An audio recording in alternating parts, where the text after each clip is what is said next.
¿Qué tal? Buenas noches. ¿Cómo están? ¿Cómo están? Bien, bien, gracias por Ese la ánimo. invitación. Oye, se nota que eres psiquiatra, ¿verdad? Cuéntame, Ahí. ¿en qué se nota? No, me refiero a... Fíjate, estábamos platicando precisamente de que le damos una característica muy, ¿cómo se puede decir? Por ejemplo, un mecánico, un electricista, cada quien como que tiene esa parte, ¿no? Ujú. Y yo ahorita, yo no había tenido el gusto de conocerte. Ya, Es la primera vez que nos vemos personalmente. correcto. Y pues yo a un psiquiatra, si tú me preguntas cómo te imaginas a un psiquiatra, pues me lo imaginaría así como, precisamente como tú, o sea, serio, que con una voz fuerte, así es como me lo imagino. Ok, Sí. la mayoría de la gente se imagina a los psiquiatras con electrodos de terapia electroconvulsiva o como magos oscuros del bosque, pero está bien, qué bueno que tengas un buen concepto de nosotros. Sí, ¿verdad? Sí. Oye, pues bienvenido a este programa, se tenía que decir. Y Héctor Aguilar, ¿cómo estás el día de hoy? Muy bien, muchas gracias por la invitación. No, y gracias a ti que hayas aceptado venir. La verdad yo sé que tienes una agenda súper apretada y te agradezco que hayas dado el espacio. A mí me gustaría que me platicaras un poco de ti. Quiero que nos remontemos a cuando eras niño. ¿Qué te gustaba hacer cuando eras niño? Mm, Mira, mi infancia fue una infancia muy tranquila, muy estable. Ahora me siento como en el diván del terapeuta. Verás, cuando era niño. Yo soy de Dolores Hidalgo, crecí aquí, estudié aquí, prácticamente tuve una vida muy tranquila, me gustaba jugar, me gustaba sacar dieces, era un niño estudioso. No hay mucho que platicar de mi infancia realmente. Ok. Entonces eres de aquí, Dolores Soy Hidalgo, de Dolores Guanajuato. Hidalgo, así es. Orgullosamente. Sí, sí. Soy originario de Dolores. Me fui a estudiar la universidad a León, Guanajuato. Estudié en la Universidad de Guanajuato. La especialidad también en la Universidad de Guanajuato, así que soy muy guanajuatense, muy dolorense. Qué bueno, me alegra mucho eso. Tenemos esa máxima casa de estudios, ¿no? Aquí en el estado de Guanajuato. Yo creo que ya ahorita ya hay más, ¿no? Obviamente. Pero eh, a lo que quiero, digamos, profundizar o saber es en qué momento a ti te surge la idea de ser psiquiatra. Ya, verás. Voy a ir un poco antes porque cuando era estudiante soy una persona bastante promedio. Sin embargo, creo mucho en la disciplina. Entonces, a través de toda mi vida de estudiante fui muy disciplinado y muy constante en lo que tenía que hacer. Me fue bastante bien académicamente en secundaria, en preparatoria. Y cuando llegó el momento de tomar una decisión para estudiar algo, tenía todas las opciones. Tuve apoyo por parte de mis padres y yo también me sentía cómodo para estudiar cualquier cosa. Así que estuve haciendo un análisis, dado que no tenía una vocación como muy clara, muy definida. Hice un análisis y finalmente elegí medicina por el conocimiento. Me gusta mucho aprender, soy un estudiante de todo. Eh, Cuando terminé la carrera de medicina, ejercí durante algunos años médico general y fue muy entretenido, pero estuve trabajando en un centro de atención primaria en adicciones de la Secretaría de Salud, en donde inevitablemente veía pacientes con problemas de consumo de sustancias y también pacientes con trastornos del estado de ánimo e incluso con trastornos de psicosis, sí, ya problemas graves de desconexión de la realidad, generalmente asociados con consumo de sustancias. Y en algunos casos yo como médico general intentaba ofrecer atención, pero tenía alcances que eran limitados, por lo que hacía referencia al Hospital Psiquiátrico del Estado y unas semanas después varios de esos pacientes, no todos, regresaban con una mejoría considerable y eso me llamó mucho la atención. Al estar expuesto varios años a este tipo de casos, con este tipo de historias y de personas, pero además de ver los alcances que se pueden lograr ya por parte del especialista, fue que me decidí a estudiar psiquiatría. Te comparto que para estudiar una especialidad en México es un examen a nivel nacional. Sí, participa una gran cantidad de médicos en el mismo examen, muy organizado, y son pocas las plazas. Es un examen bastante complicado y hay mucha competencia, pero bueno, finalmente tuve una buena participación en el primer examen que hice y eso me permitió ingresar a estudiar a la Universidad de Guanajuato, también la especialidad. Son 4 años. 4 años como especialista. Estos los cursé en el Hospital Psiquiátrico del Estado, que está saliendo de León hacia San Francisco del Rincón. Ok. Sí, es el conocido San Pedro del Monte. San Pedro del Monte es la comunidad en la que está ocupada, en la que está construido como tal el hospital psiquiátrico. Este hospital antes era una granja de recuperación. Cuando terminó la época de la Castañeda, que es el hospital psiquiátrico más famoso de México, que ya no existe, se construyeron varias granjas de recuperación alrededor del país y esta es una de las más sustentables que hubo. Desde 1992 dejó de ser una granja y se convirtió en un hospital. Algunas personas todavía tienen la idea de que las personas que van a hospitales psiquiátricos se quedan a vivir ahí, pero eso ya no funciona. Las granjas de recuperación tenían todavía modelo de asilo, pero de 1992 a la fecha nuestro hospital psiquiátrico no se queda con sus pacientes, así que funciona como un hospital de cardiología, un hospital de traumatología, pero enfocado en la salud mental. Ok, perfecto. Entonces me comentas que son 4 años de cajón para... 4 años de especialidad. Las especialidades médicas tienen diferentes tiempos y sus programas muy específicos. Entonces, neurocirugía, por ejemplo, son 6 años. Además de los 6 a 7 años que inviertes en estudiar la licenciatura, son otros 6 años para la especialidad de neurocirugía, medicina interna, cirugía general, ginecología obstetricia, pediatría, son alrededor de 4 años también. Es un estudio muy intenso, es un posgrado distinto a lo que sería una maestría o un doctorado. Un doctorado. La maestría está más enfocada en docencia, en formación de otros profesionales. El doctorado está más enfocado en la investigación, en generar conocimiento nuevo. La especialidad tiene una carga muy intensa de trabajo frente al paciente y más o menos la misma cantidad de estudio. Entonces tienes clases, presentas clases, lees artículos, estás en continua formación durante estos 4 años al mismo tiempo que tienes atención frente a pacientes, tanto con supervisión de otros psiquiatras que ya están graduados o a veces incluso de algunos compañeros. Haces guardias, tienes un turno de 8 horas y un turno de 32 horas. Okay. Después un turno de 8 horas, después un turno de 32 horas. Es una belleza, es muy divertido. Es bastante pesado, pero sí es muy profunda la visión que se logra. Es muy importante el conocimiento que logras obtener, la experiencia, la práctica, y te da una visión muy amplia de un tema más pequeño de la medicina. Ok. Oye, bueno, la primera pregunta que quiero realizarte y que seguramente la has escuchado por ahí en algunos lugares, inclusive a lo mejor con la gente que te visita, ¿en qué momento digamos, sería indispensable o conveniente visitar a un psiquiatra?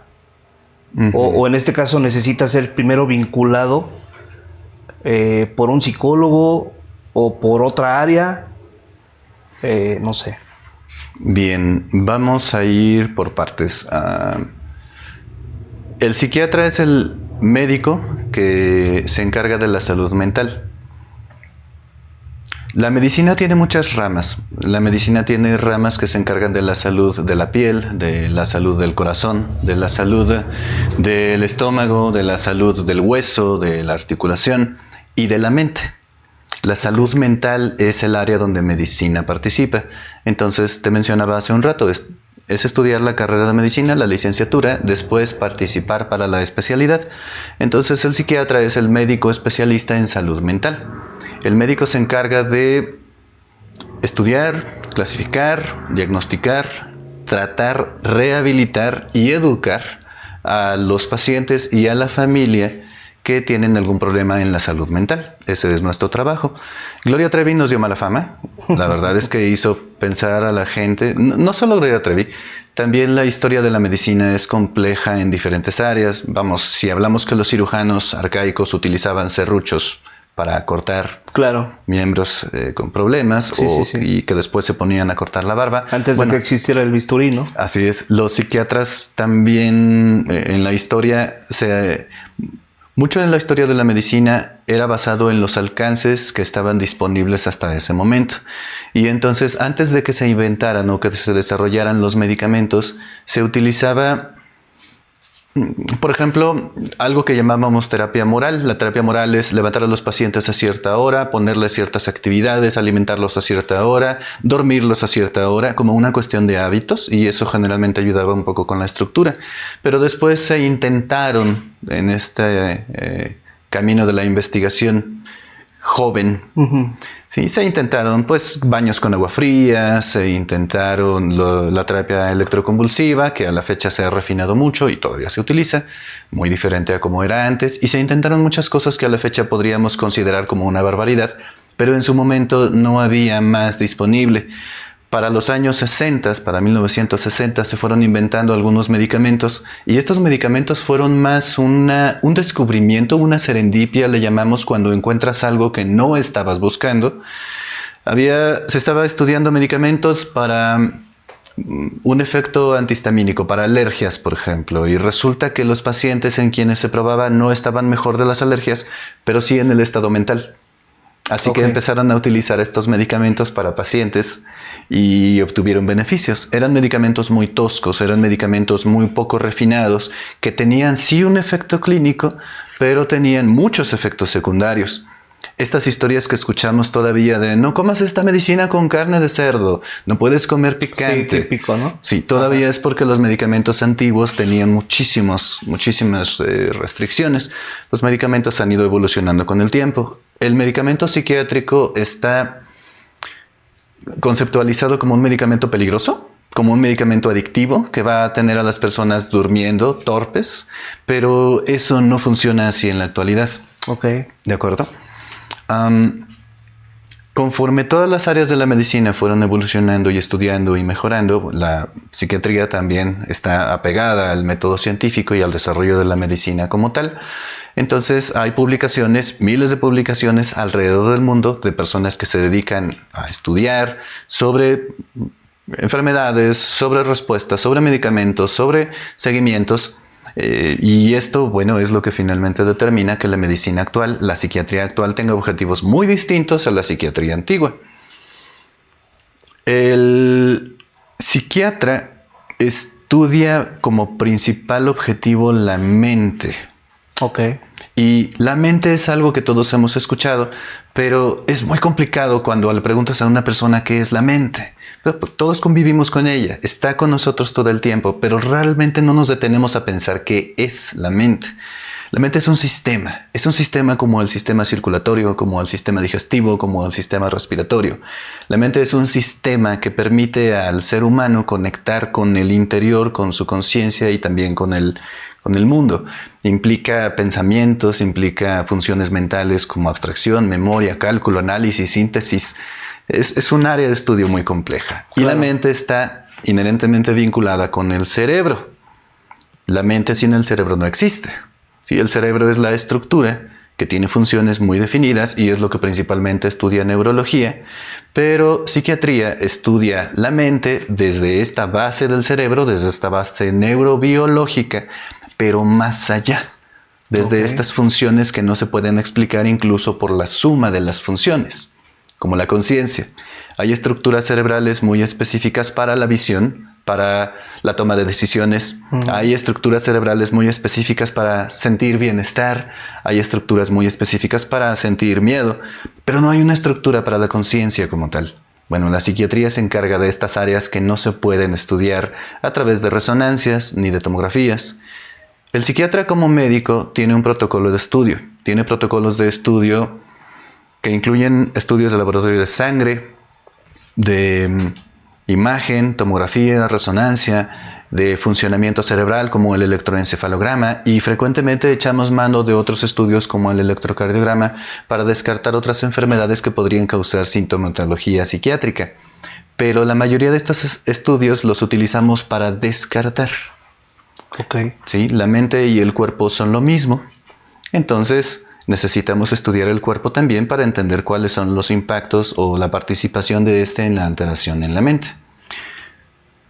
La pregunta que me hacías entonces es ¿en qué momento se necesita un psiquiatra? Uh-huh. Si yo tengo una enfermedad, me duele el pecho y voy a mi médico general, que sería como lo más básico, ¿sí? Claro. Mi médico general me dice, ¿sabes qué? Esto que ocurre es un daño en tu corazón, es necesario que te vea un cardiólogo. Y entonces es referido a un cardiólogo, que es el especialista en el corazón. Pero algunas personas podrían saltarse el paso de ir al médico general e ir directamente con el cardiólogo. Ok. ¿Sí? En el caso de la salud mental, cuando hay un problema en pensamiento, emoción o conducta, las personas tienen muchas opciones. La primera opción sería acudir a su médico general, dado que los médicos generales tienen formación en salud física, mental y social. Okay. Esto implica que también tienen conocimiento sobre estos diagnósticos. En muchos casos, el médico general es capaz de iniciar tratamientos, y el tratamiento siempre va acompañado de educación. Así como a una persona con diabetes le das tratamiento, pero también le educas sobre los mejores alimentos y ejercicio que puede hacer, cuando una persona se presenta con un trastorno de ansiedad o con depresión, también se les ofrece información sobre algunos cambios que puedan hacer en su vida para mejorar. Pero en ocasiones no hay avances. Entonces, el médico general puede sugerirles una terapia psicológica. La terapia psicológica es completamente distinta a la medicina. Psicología es una carrera en sí. Psicología trabaja desde la palabra, desde la terapia, desde el símbolo, desde el análisis, desde la reestructuración. Pero los psicólogos no medican. El médico medica. Entonces el médico general se puede apoyar con su terapeuta, con un psicólogo o psicóloga, y generalmente hay buenos resultados. Pero si no lo hay, entonces es cuando hacen la sugerencia de acudir a un especialista, que sería el psiquiatra.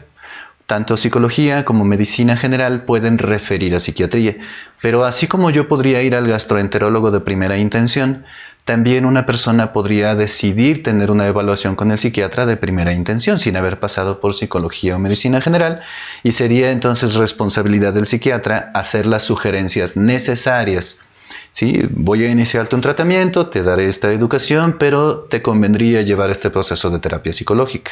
O voy a tratarte esto, pero es necesario que tengas esta revisión periódicamente con tu médico general para atender otros temas de salud que no son mental. Ok, perfecto. Entonces, pudiera decirse que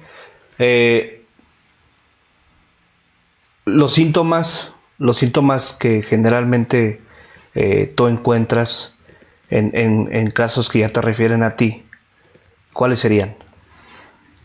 Todo lo relacionado con pensamiento, emoción, conducta y percepción. Voy a mencionarlo también. Piénsalo de esta forma. ¿Cómo podría una emoción enfermar?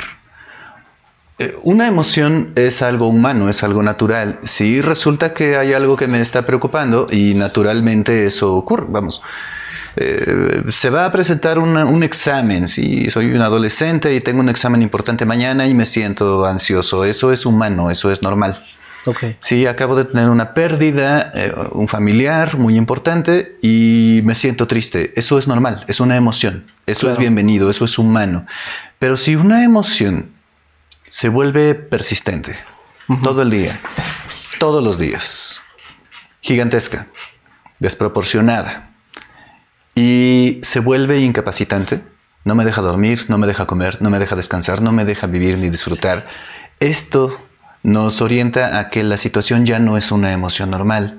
Una tristeza persistente, casi todo el día, casi todos los días, desproporcionada, abrumadora e incapacitante al punto en el que no me deja levantarme de la cama, deja de llamarse tristeza. Se llama depresión. Ya pasa a otro nivel. Sí. que una situación, y es que puede aplicarse a muchas cosas. Yo utilizo muchos ejemplos del cuerpo porque es más fácil entender el cuerpo. Si una persona toma agua y tiene algo de tos porque se ha ido por el camino equivocado el agua, se ha metido a la tráquea, la persona tendrá tos, pero eso no es enfermedad, eso es normal.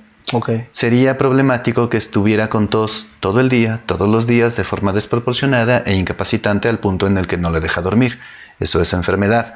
Que a cierta edad me duela la rodilla no es necesariamente una enfermedad, a menos que esto sea persistente, desproporcionado e incapacitante. Es muy sencillo entender que el cuerpo puede enfermar.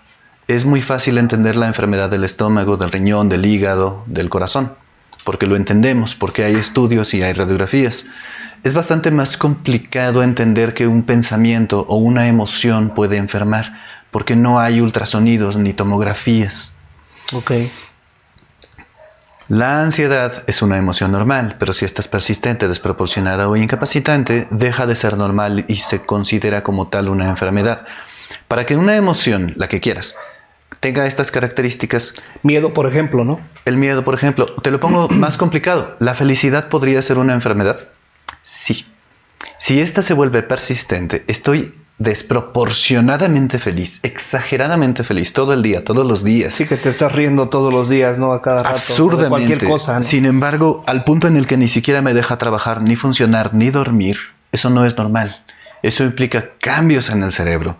La emoción que tomes y que coloques en estas características implica alteraciones en la comunicación cerebral, en la reparación cerebral, metabolismo, circulación, inflamación y hormonal. Todos estos factores están alterados en el sistema nervioso cuando una emoción se afecta. Y eso no se quita con ganas. Se quita con tratamiento. Cuando es posible curarlo o cuando es posible corregirlo, controlarlo, se hace con tratamiento. A una persona con un tobillo fracturado, nadie, nunca, jamás le dice... Échale ganas, todo está en tu hueso. Ok, sí. Sí, la persona misma jamás se reclama a sí misma diciendo, ¿cómo no voy a caminar si solo tengo un tobillo roto? Voy a hacer como que no pasa nada. Eso no ocurre. Pero cuando el problema está en el pensamiento o en la emoción, lo que escuchamos todo el día es échale ganas, todo está en tu mente, y la persona se reclama y trata de funcionar como si no pasara nada. Pero esto es porque no entendemos a la mente, no entendemos el pensamiento ni la emoción. La salud mental es un concepto algo difícil de dimensionar, pero es bastante real, bastante real. Los síntomas entonces afectan la emoción persistente, desproporcionada e incapacitante. Los síntomas implican pensamientos descontrolados que yo no quiero tener. Por ejemplo, en el trastorno obsesivo compulsivo tenemos pensamientos intrusivos que yo no quiero tener, pero ahí están. Pensamientos repetitivos, me da vueltas y vueltas y vueltas y vueltas y vueltas y vueltas. Pensamientos muy molestos, muy ansiógenos, causan mucho malestar, pero sobre todo absurdos. Si yo sé que esta puerta se ha cerrado 10 veces, pero mi mente dice que debo cerrarla 12 o de lo contrario algo muy malo va a pasar.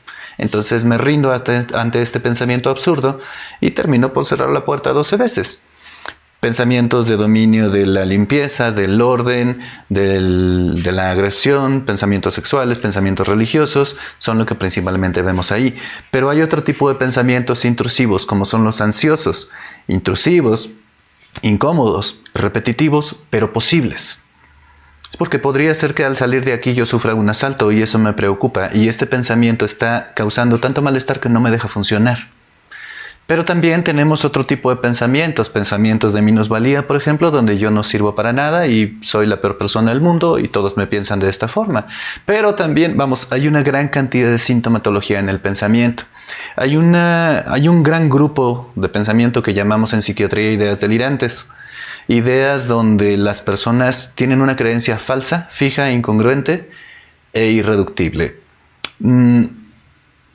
Yo podría pensar, por ejemplo, que me están observando a través de cámaras en todos lados. Y entonces todo el mundo me dice, oye, pero aquí no hay cámaras. Y entonces yo diría, no, pero es que son cámaras de satélite. Mi vida completa se ordena alrededor de estas ideas. Ideas sobre celos, sobre persecución, sobre la gente riéndose de mí, sobre la gente hablando de mí, sobre gente que me quiere hacer daño. ¿Y qué puede causar esto? Muchas cosas. La verdad es que hay diferentes causas que podrían originar esto. Otros síntomas comunes en psiquiatría son alteraciones en la sensopercepción. Por ejemplo, personas que están escuchando voces que nadie más puede escuchar, o que están teniendo visiones que nadie más puede ver, o que tienen sensaciones que nadie más podría como percibir o explicar. Generalmente les tachamos con, ay, no te lo inventes, les tachamos de mentirosos, sí, cuando no hay un conocimiento, pero es que para ellos es muy real. Claro. Entonces, el campo de estudio de la psiquiatría es muy, muy, muy amplio, y es ahí donde es mejor consultar al médico psiquiatra y no a Dr. Google. Dr. Google generalmente te muestra lo que quieres ver. Claro. No lo que es. Sí, desafortunadamente, ¿no? Hay esa información que no es totalmente verídica, por así decirlo. Cuando se ha presentado un problema en el pensamiento y la emoción en la conducta, generalmente lo vemos reflejado también como tal en la conducta, perdón. Si una persona está deprimida, triste, sin falta, sin energía, sin motivación, sin interés, generalmente su conducta será más apagada, será más de quedarse en cama, será más de faltar al trabajo, de no comer. Si una persona tiene un pensamiento ansioso donde siempre está con un tigre en la mente, donde todo va a salir mal, donde siempre está la catástrofe, le vamos a ver con una incesante inquietud, una dificultad como para relajarse, un movimiento continuo o evitar ciertos lugares, situaciones o circunstancias que pudieran incrementar su ansiedad. Si una persona ha sido expuesta a un trauma, un evento difícil, traumático, peligroso, donde su vida corrió peligro, o así lo consideró, aunque no haya sido tan catastrófico, vamos a ver alteraciones en su conducta donde esta persona evita a toda costa estos lugares o situaciones que le recuerdan el evento, y que también veremos cambios en su estado de ánimo, en su cognición, en la forma en la que piensa, en la forma en la que resuelve. Es que has cambiado mucho después de esto. Sí. Y eso es humano, eso es real. Claro. Más o menos. Digamos, es hasta cierto punto normal. Es esperado de acuerdo con la clínica. Con el evento, ¿no? Aparte también. Sí, hay eventos completamente normales. Por ejemplo, al tener una pérdida de un familiar, es completamente natural que duela. Este proceso de duelo no es una enfermedad. Las personas sienten tristeza, pero es congruente. Sí, es natural. Es natural. Tienen tristeza todo el día, todos los días, pero gradualmente van mejorando. No es algo persistente. Y los deja funcionar en la mayoría de los casos después de unos cuantos días de procesamiento. Claro. Entonces no es una enfermedad y no se medica. Pero si un proceso normal se vuelve persistente, desproporcionado, incapacitante, deja de ser normal. Ok. Es ahí cuando cuando no me permite, por ejemplo, a lo mejor realizar mis tareas de diario, ¿no? Uh-huh. O que no me puedo concentrar. Es a lo que tú te refieres con que se vuelve la palabra ahorita que utilizaste. Persistente, desproporcionado, incapacitante. Incapacitante, esa es la palabra. Toda enfermedad, la que quieras, es un mal funcionamiento. Algo no está funcionando bien. Es algo que causa sufrimiento y que no se puede corregir con ganas. Okay. Piénsalo donde quieras colocarlo. En el pulmón, una neumonía causa sufrimiento, es un mal funcionamiento y no se corrige con ganas. Una fractura, COVID, uh-huh. Sí, no son situaciones que estén bajo el control de la voluntad. Claro. Digamos, ¿hay algún margen de días en los que, si por ejemplo yo me siento así cabizbajo y falta de energía y todo eso? No sé, ¿es natural que sea un mes, 2 meses? ¿O inclusive más? ¿O ya...? Digo, a lo mejor no podemos poner un límite, ¿no? Pero ¿en qué momento sería ya importante acudir contigo? Por naturaleza las emociones son dinámicas. Por naturaleza es esperado que tengan movimientos. Cuando es persistente, ya no. Por manuales diagnósticos se considera como 2 semanas mínimo de tristeza todo el día. No es específicamente tristeza. Para el diagnóstico de depresión se requiere un estado de ánimo bajo. No necesariamente tristeza, pero es muy parecido a... Pero el tiempo... Estos manuales diagnósticos tienen criterios, ¿sí? Déjame te explico. Una pluma, si yo tuviese una pluma en mi mano, no podría decirte de qué ave es. Solo es una pluma. Para que yo sepa qué tipo de ave es, tendría que tener más características. Sí, ya tengo una pluma, ya sé que se trata de un pájaro. ¿Este pájaro vuela? ¿Este pájaro corre? ¿Este pájaro nada? Bueno, pues las tres. Ah, qué bien. Este pájaro, ¿qué clase de pico tiene? Pues es un pico plano y horizontalmente plano y ligeramente cuadrado. ¿Y qué tipo de patas tiene? ¿Tiene garras? No, tiene patas palmadas. ¿Y qué ruido hace? Hace cuac. Ah, ya tengo una idea. Podría tratarse de un pato. Lo más probable es que se trate de un oso, pato. ¿no? Sí. El asunto es que para establecer diagnósticos tenemos criterios diagnósticos. Si se presenta el paciente con una pluma, se presenta y dice estoy triste o tengo tristeza desde hace un tiempo, yo debo evaluar todas las características para determinar si se trata o no de depresión. Respecto al enfoque del tiempo, la depresión exige un periodo mínimo de 2 semanas con estado de ánimo bajo, de forma persistente, desproporcionado e incapacitante. Okay. Si es un estado de ánimo bajo durante 2 semanas, pero estoy funcional, no necesariamente es depresión. Probablemente podría consultar a un terapeuta para reestructurar algunos pensamientos o algunas ideas que tenga. Si tengo una felicidad exagerada, desproporcionada, incapacitante durante 1 semana, eso podría ser un episodio de manía. Pero son solo 2 plumas. Solo tengo una pluma y solo tengo las patas. Necesito todas las demás características para poder establecer un diagnóstico. Si yo tengo ansiedad durante un día, eso no es un trastorno de ansiedad. Pero si la tengo conmigo 1 mes o 6 meses, eso podría ser más un trastorno de ansiedad. Entonces, en psiquiatría, el criterio de tiempo siempre es importante.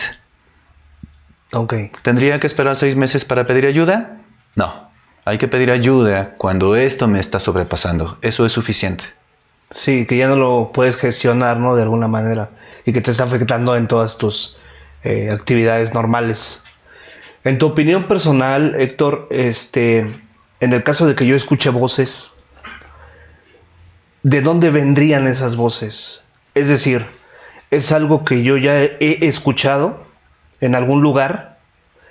¿O mi mente lo crea? Hay diferentes circunstancias. Hay circunstancias normales en las que se pueden percibir estas voces. Cuando una persona está a punto de dormir, okay, ya en cama, a gustito, en silencio, en oscuridad, a punto de dormir, se pueden presentar alucinaciones auditivas normales. Okay. ¿Sí? Cuando una persona está a punto de despertar, ya justo estoy durmiendo, pero ya estoy despertando, puedo presentar alucinaciones auditivas normales. ¿Sí? Eso no es enfermedad. Sin embargo, hay muchas ocasiones en las que la alucinación traduce patología o enfermedad. Vamos a diferenciar algunos detalles porque creo que es importante tener esto muy claro, ¿sí? La alucinación es cuando percibes algo inexistente.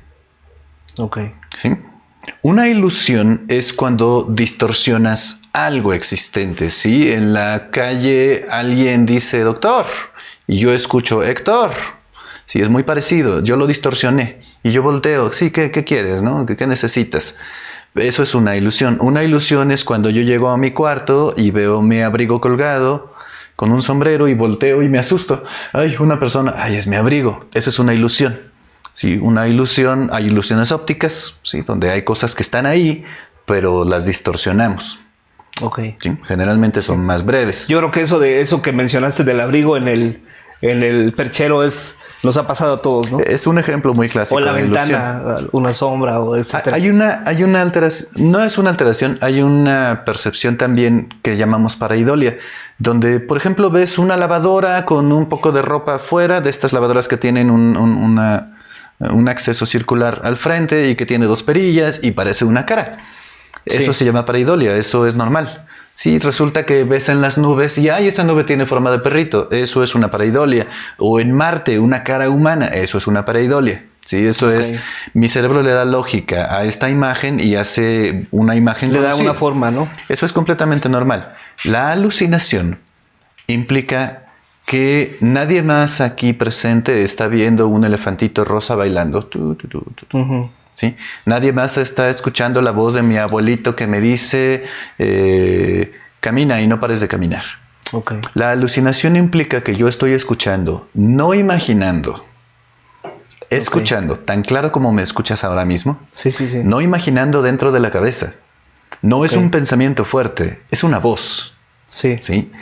La alucinación es una visión, no es una imaginación. No es como imaginarme ahora a Papá Pitufo. Es tan claro como me estás viendo a mí en este momento, así de claro. ¿Sí? Ujú. La alucinación olfatoria es oler humo en este momento tan claro, no imaginar el humo, olerlo.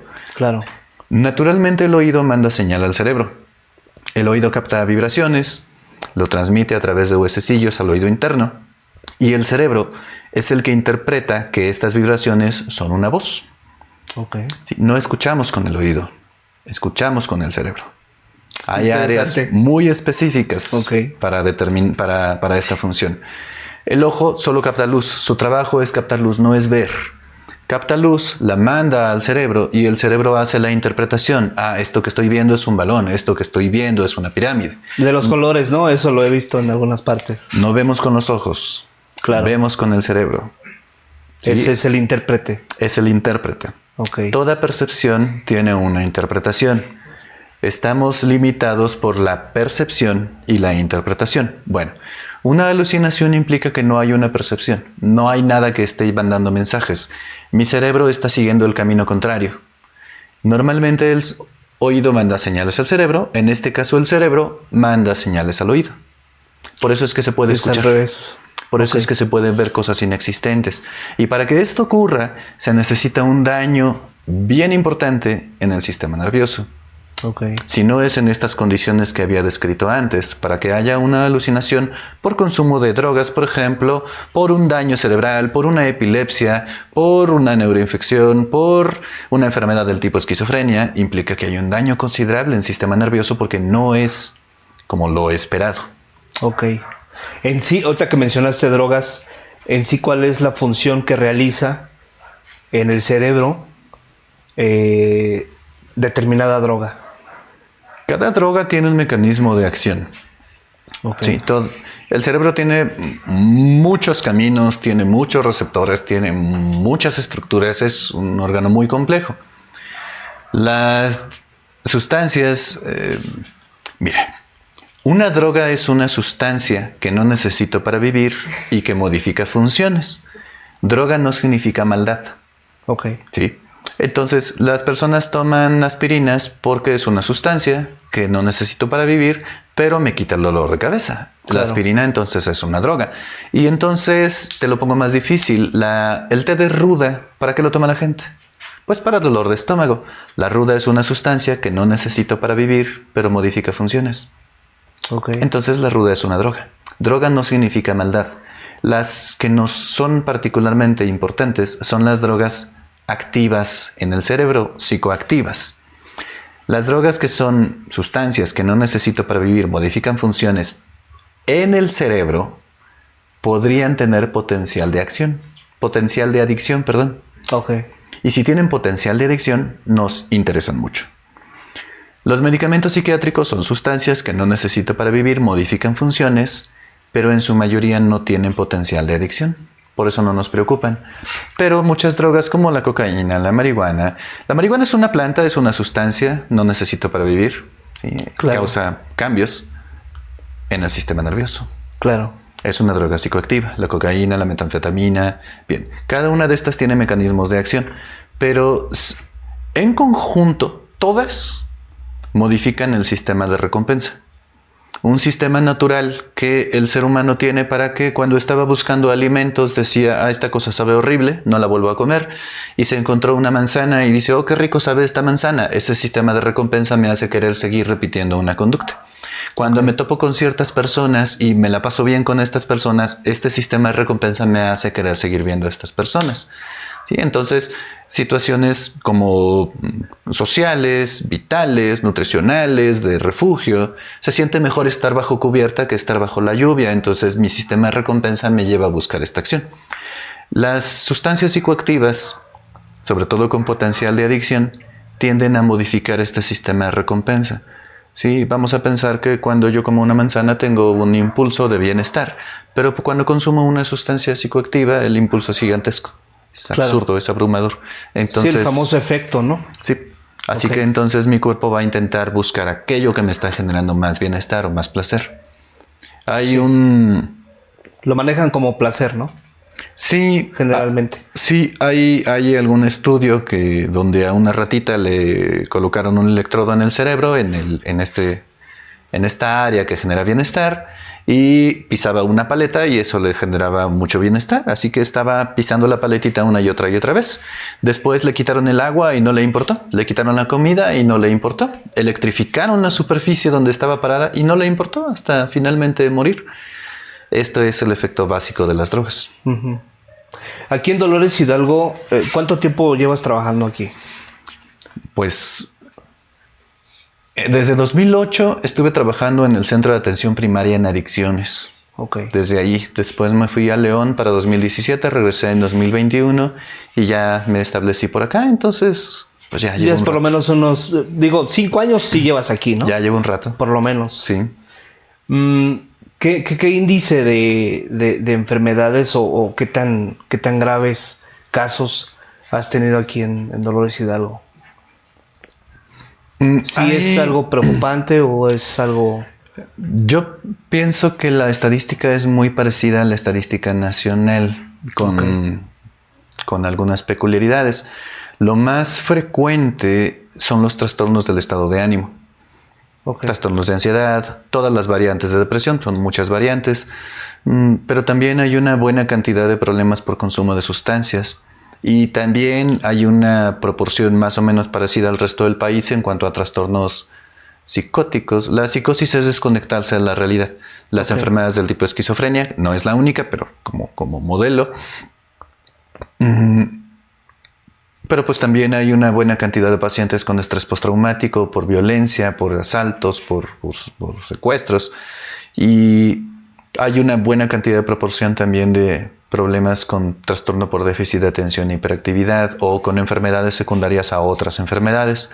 Entonces, pues yo creo que es más o menos una proporción. Algo que puedo decirte a favor es que la gente en Dolores Hidalgo es muy consciente. Algo que puedo resaltar es este tabú de la salud mental, este tabú de ir al psicólogo o ir al psiquiatra no está tan marcado en Dolores. Aunque Dolores es... Yo entiendo a Dolores como un pueblo predominantemente conservador, aún así es un pueblo que se cuida. Y entonces siempre hay alguna recomendación de algún familiar o de algún clínico y la están tomando con buena apertura. Eso es algo que voy a celebrar mucho. Pues híjole, estuvo muy interesante esta entrevista. En lo personal me llevo mucha información que desconocía y obviamente yo creo que la gente que nos está viendo también, me encantaría que en algún momento siguiéramos teniendo tu participación con estos temas tan interesantes, porque es todo un mundo, es todo lo que comentabas, ¿no? Se puede rescatar mucho principalmente. Y te agradezco que hayas estado aquí con nosotros en este programa. Desafortunadamente pues ya se nos terminó el tiempo. Y pues pido un aplauso para Héctor, por favor.